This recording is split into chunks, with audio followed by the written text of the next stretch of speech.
Laurent Alexandre, vous êtes l'auteur de La mort de la mort, vous êtes énarque et chirurgien, c'est suffisamment rare, ça mérite d'être mentionné. Et aujourd'hui, avec le philosophe Jean-Michel Beignet, vous dialoguez sur le transhumanisme dans un livre intitulé « Les robots font-ils l'amour ?»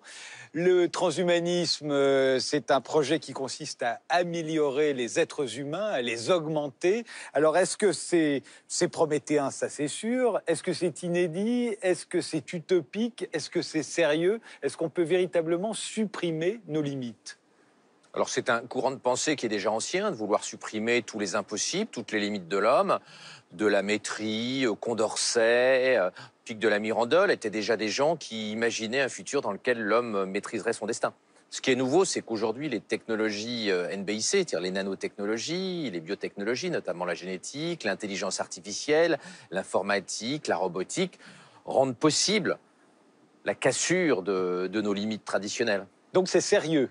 Quand on parle transhumanisme, on est sérieux et même il faudrait être grave.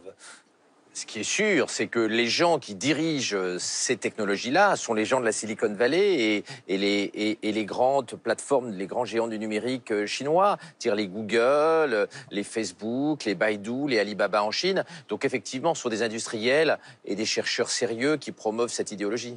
Aujourd'hui, on sait qu'on peut implanter un cœur artificiel, on sait qu'on peut mettre un bras bionique à un amputé, on sait qu'on peut mettre une petite caméra, ou plus exactement dans l'œil des aveugles, c'est une rétine artificielle. Est-ce que pour autant, on pourrait augmenter notre QI, notre quotient intellectuel, par exemple ?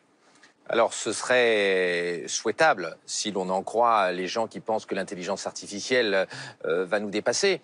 Techniquement, aujourd'hui, on ne sait pas comment faire. Et d'ailleurs, on est plutôt dans une phase de baisse de nos quotients intellectuels, puisqu'en France, depuis 15 ans, le QI moyen a perdu 4 points. Et on sait à cause de quoi? On ne sait pas. Peut-être le changement de méthode éducative, peut-être les perturbateurs endocriniens, des éléments dans la pollution. En tout cas, c'est préoccupant au moment où l'intelligence artificielle va nous challenger. Peut-on modifier notre ADN, par exemple?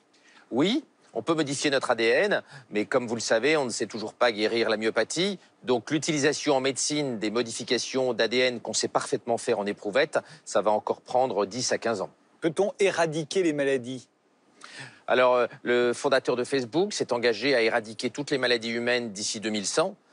2100, c'est pas demain matin, ça va prendre un certain temps. Aujourd'hui, malheureusement, il y a encore beaucoup de maladies mortelles. Vous qualifiez la France, dans votre livre, de pays bioconservateur. Mais vous avez l'air de dire que ça n'est pas le cas de tous les pays du monde. Bien sûr, 13% des parents français souhaiteraient utiliser les technologies génétiques pour avoir un bébé plus intelligent, alors que c'est 50% en Chine. Nous sommes beaucoup plus timorés que sont les Chinois. Ça ne veut pas dire que les Chinois ont raison et les Français tort. Et quand on est bioconservateur, c'est-à-dire qu'on tient à ce que tout ça reste naturel et biologique? Les bioconservateurs s'opposent aux pulsions démiurgiques et prométhéennes de la Silicon Valley et des géants du numérique qui veulent changer notre humanité. Or, vous avez l'air de dire que si on peut le faire, scientifiquement, technologiquement, on le fera. Il y a peu de technologies dont on ne s'est pas servi dans l'histoire de l'humanité, sauf la bombe atomique. On ne s'en est plus servi à des fins militaires après le Japon.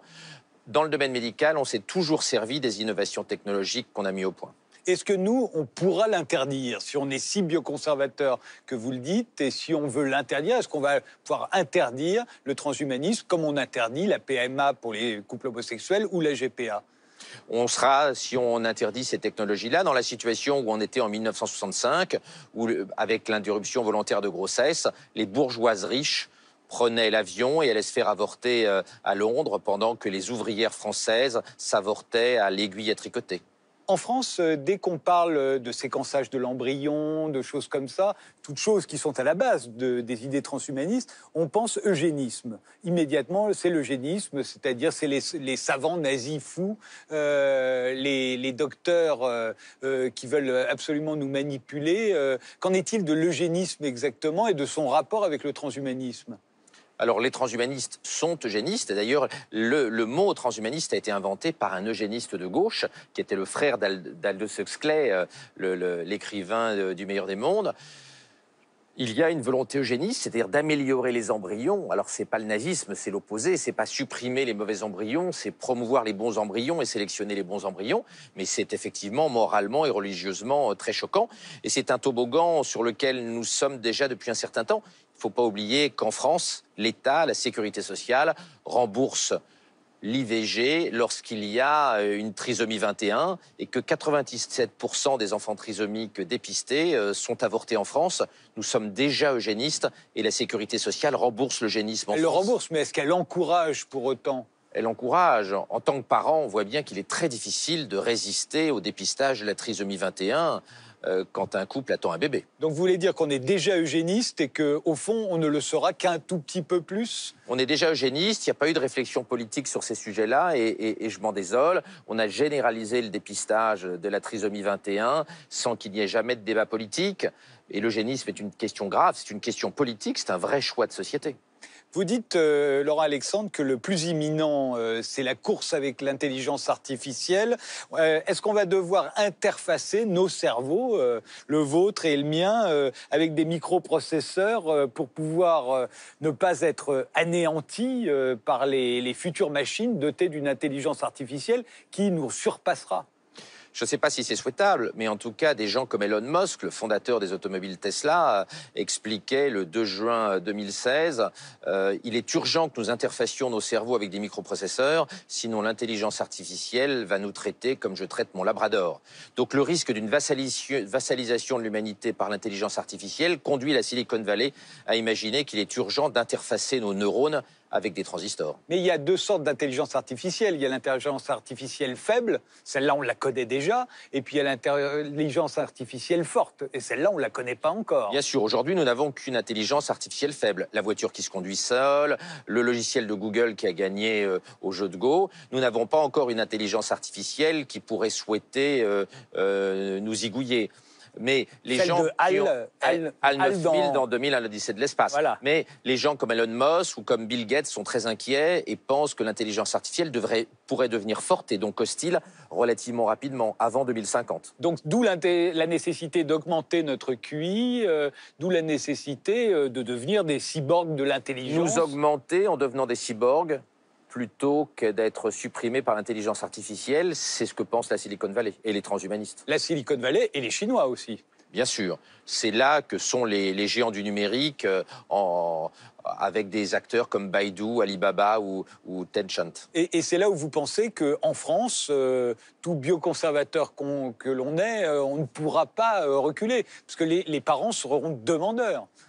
Il est probable que les classes moyennes en Europe vont être affolées des progrès de l'intelligence artificielle et vont souhaiter donner toute leur chance à leurs enfants et vont promouvoir dans le futur, comme le souhaitent les Chinois, l'eugénisme, la sélection des embryons et l'interfaçage de nos cerveaux avec des circuits électroniques. Je ne suis pas sûr du tout que ça conduise à une société vivable, mais c'est malheureusement le toboggan sur lequel on est probablement déjà. La mort recule de 3 mois environ par an. Elle a beaucoup reculé au cours du XXe siècle. On vit beaucoup plus vieux qu'on ne... En ce moment, elle stagne un peu aux États-Unis à cause de l'obésité. Mais globalement, elle augmente beaucoup. Elle augmente. Est-ce qu'elle pourra un jour dépasser le mur biologique que l'on fixe à peu près à 120 ans? C'était l'âge de Jeanne Calment. Personne n'a jamais dépassé l'âge de Jeanne Calment. Il y a là un vrai mur biologique, un mur génétique, un mur d'espèces. Vouloir dépasser ce mur suppose des modifications génétiques, des modifications biologiques profondes de notre identité. Ça suppose de créer un homme 2.0.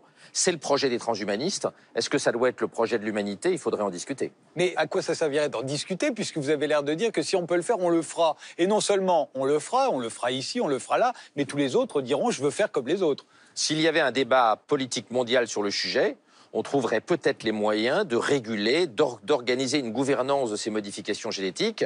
L'avenir n'est jamais écrit nulle part. L'élection de Trump et le Brexit nous a montré que ce qui paraît impossible peut arriver. Mais alors en France, qu'est-ce que vous voudriez, Laurent Alexandre? Parce qu'en France, on n'en parle pas. On voit ça comme une espèce d'utopie plus ou moins délirante. Il est urgent d'avoir à la tête de l'État des gens qui connaissent la technologie et non plus des handicapés du mulot.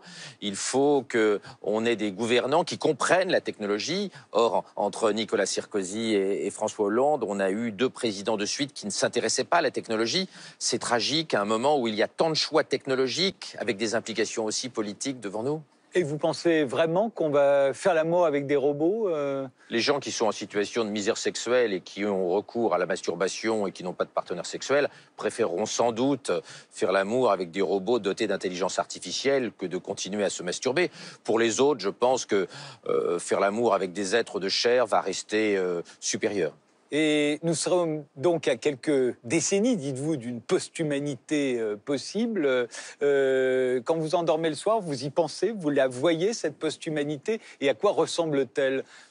Je pense qu'elle pourrait être cauchemardesque et abandonner notre corps et pour devenir des cyborgs ayant fusionné avec l'intelligence artificielle, à titre personnel, cela ne m'enchante pas, notamment parce que j'aime beaucoup la bonne gastronomie et les robots ne mangent pas. Oui, alors moi je me suis souvenu d'une série américaine qui a eu beaucoup de succès en son temps, c'était L'homme qui valait 3 milliards. Est-ce que ça n'était pas ça le premier cyborg, cette post-humanité qu'on nous décrit aujourd'hui? Est-ce que ça n'en était pas le premier exemple? Steve Austin, c'était son nom. Austin était le premier exemple de post-humanité, mais il gardait un corps physique, il n'était pas complètement un cyborg, c'était un être mixte. C'est pas un modèle qui m'attire non plus. Je souhaite que nous gardions des corps physiques tout au long du XXIe siècle. On va regarder le générique de L'homme qui valait 3 milliards. C'était dans les années 70. Beaucoup de ceux qui aujourd'hui misent sur le transhumanisme ont dû regarder cette série quand ils étaient enfants. Ensuite, on s'intéressera à nos intérieurs, l'idée de confort, de bien-être. Tout ça a évolué, mais existait déjà au Moyen-Âge et ça présidait déjà à l'époque à la manière dont nous meublions nos logements. Mais d'abord, Steve Austin, L'homme qui valait 3 milliards.